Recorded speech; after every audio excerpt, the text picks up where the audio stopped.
Rất buồn. Buổi sáng sớm đi kiếm chim mà không có một đôi nhưng mà không vào đá. Bây giờ chuẩn bị về thôi. Sáng nay mó rồi, không làm ăn được. Hôm nay là sáng nay mình bấy chuyền lửa nhá. Đấy. Rất tiếc là không dám vào đấu,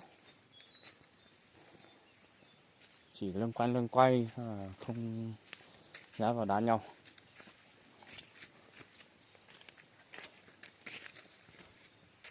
Bây giờ mình đang đi về nhá. Đấy.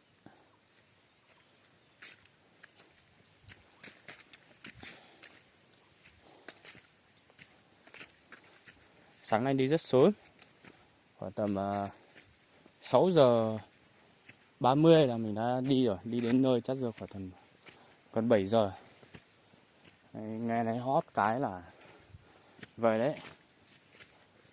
Nhưng mà rất tiếc là nó không dám vào đá nhau nên là mình không được.